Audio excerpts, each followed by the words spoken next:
Germany के खिलाफ भी अब case ICJ international court of justice में दायर हो गया है। केस कर दिया है। और किया किसने है?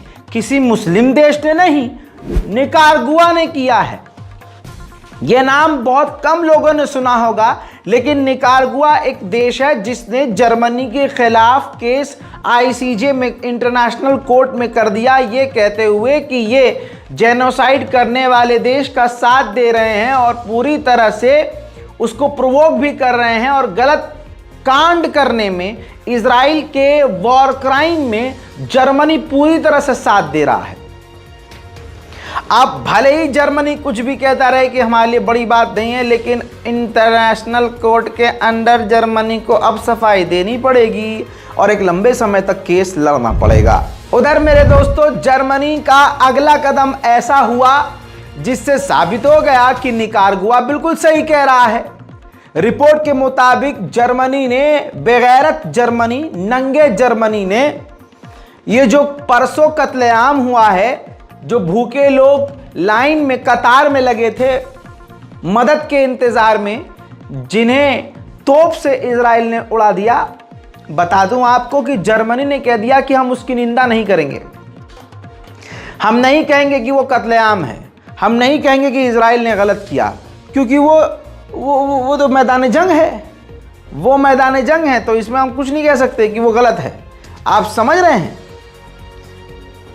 ये कहना गलत है कि इजराइल अकेला लड़ रहा है। ना ना ना, इस वक्त निहत्तों के खिलाफ इजराइल के साथ काफी सारे देश खड़े हैं। यकीन रखिए इस बात पर कि हमारा सिर्फ परवरदिगार है और कोई नहीं। अरे जब अरब देश चुपचाप देख रहे हैं तो जर्मनी, फ्रांस, ब्रिटेन, ये तो हैं ही मुसलमानों के दुश्मन। खैर, ब्राजील के राष्ट्रपति लूला को आप सुन चुके हैं और मैं कई बार उनके बारे में बता चुका हूं कि लूला साफ कह रहे हैं कि इजराइल जेनोसाइड कर रहा है, नेतन्याहू कत्लेआम कर रहा है। ब्राजील से बुरी तरह से अमेरिका, जर्मनी, फ्रांस और इजराइल किलसे हुए हैं और लगातार प्रेशर बना रहे हैं कि लूला अपने बयान को वापस ले। अब ऐसे में ब्राजील के राष्ट्रपति ने बयान वापस लेने से छोड़िए कई तरह के और सख्त बयान दे दिए। अब कहानी यह है कि उसी ब्राजील में जो राष्ट्रपति, पूर्व राष्ट्रपति था, पहले वाला राष्ट्रपति, उसने अभी एक नया कांड किया। वो पूरा इजरायली समर्थक साबित हुआ। एक रैली के दौरान इजराइल के झंडे को वो चूमता हुआ नजर आया। यह पब्लिसिटी स्टंट इसलिए किया गया ताकि अब ब्राजील के अंदर America, Germany, France, Britain, Israel interfere करके लूला की सरकार गिरा दें और अपने पसंदीदा, जो इजराइल से प्यार करता है, उसकी सरकार बना दे, जैसे पाकिस्तान में अक्सर अमेरिका कर देता है। देखिए, ये पूर्व राष्ट्रपति है जो हार गया था लूला से और ये इजराइल के झंडे को चूम रहा है रैली में।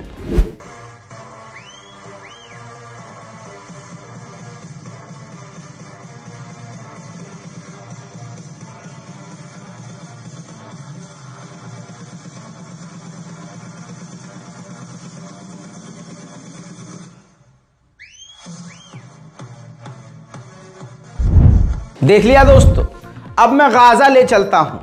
भूख और प्यास ऐसी चीज है जो रोकी नहीं जा सकती। बेघर तो है ही आदमी, गाजा में बेघर तो है ही। टेंट में लोग रह रहे हैं, बरसात में टेंट में रह रहे हैं, बारिश हो रही है, आंधी आ रही है, पानी भर गया है, टेंट में रह रहे हैं। लेकिन भूख लगे तो क्या खाएं, प्यास लगे तो क्या पिएं, बुरा हाल है। छोटे छोटे बच्चे पानी इकट्ठा कर रहे हैं। अल जलाल वल जमाल वस्सनाह वल बहा फी रुबा वल हयात वन नजात वल हना वल रजा फी हवाक फी हवा। उधर इजराइल की सेना पूरी तरह से ड्रोन वीडियो जारी कर रही है, पूरे गाजा की तबाही करके अपने सैनिकों के साथ खुद ही वीडियो बनाकर दुनिया को दिखा रही है। यही बात पहले भी बोल चुका हूं और बार बार बोल रहा हूं कि इंटरनेशनल क्रिमिनल कोर्ट को, जस्टिस कोर्ट को क्या चाहिए, अंतर्राष्ट्रीय कोर्ट को क्या चाहिए? इजराइल खुद दिखा रहा है अपने वॉर क्राइम। देखिए,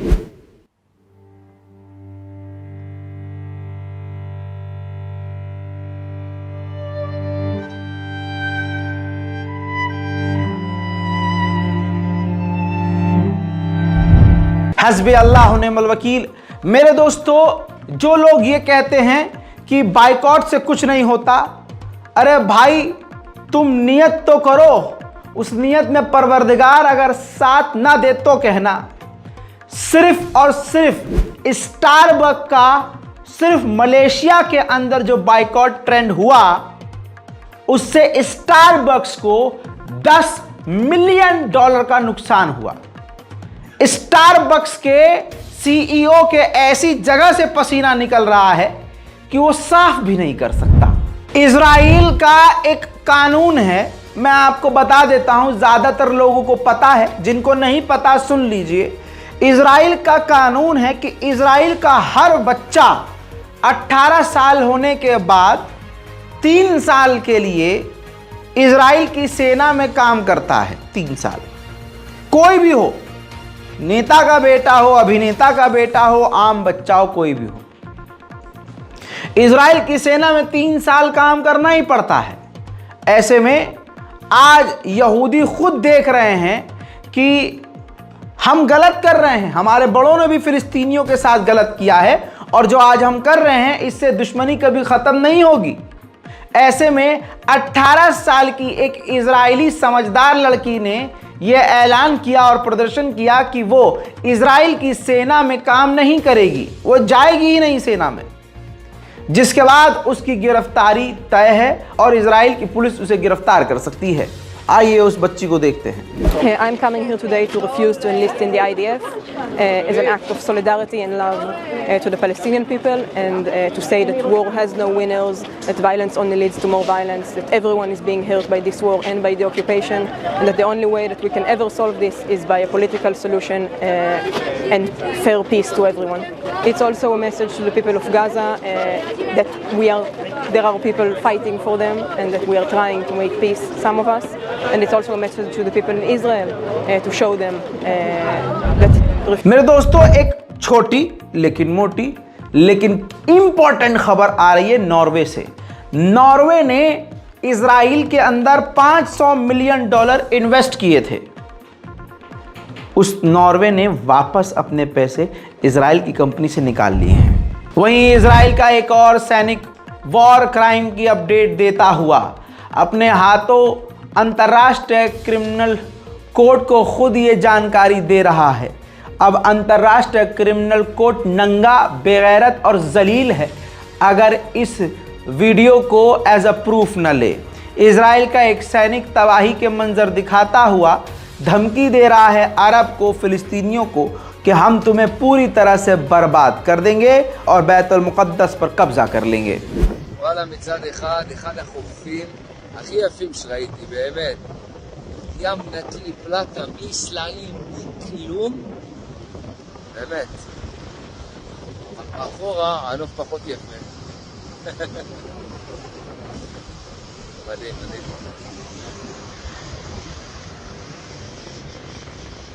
אנחנו נזיין אתכם, ואל תביאו. ये तो सैनिक हैं, इजराइल के आम लोग, बच्चे बच्चे भी हैवान हैं। इजराइल की एक महिला एक्ट्रेस ने इजराइल के चैनल पर बैठकर बोला है कि फिलिस्तीन में कोई इनोसेंट नहीं है, वो सब के सब दरिंदे हैं, जानवर हैं और फिलिस्तीन में, गाजा में कोई मदद नहीं पहुंचनी चाहिए। तस्वीर आपके सामने। בוער בי כמו שזה בוער בכולם, זה מצריף אותי, זה מצמית אותי, זה נורא, פשוט נורא בעיניי, אבל אני נורא מעריכה את זה שהצליחו להחזיר את מה שהחזירו בחודש וחצי, זה לא מובן מאליו הדבר הזה. זה באמת לא מובן מאליו. ברור, אני חושב שאנשים מתבלבלים, אנחנו בסוף מתעסקים עם מחבלים, שטן, עם חלאות המין האנושי, שקרנים, אלוהים ישמור. בכיינים, זה פשוט מדהים. מגעילים, לוזרים, מסריחים, עם כפכפים, באים דוחים, באמת, אשכרה דוחים. בהחלט, אני אין מסכים שום איתך. דבר אנושי בדבר הזה. מדהים, אבל איך העולם כאילו מצליח לא לראות את זה. איך את מסבירה את זה? כאילו מה, אנשים אינטליגנטים נמצאים בעולם.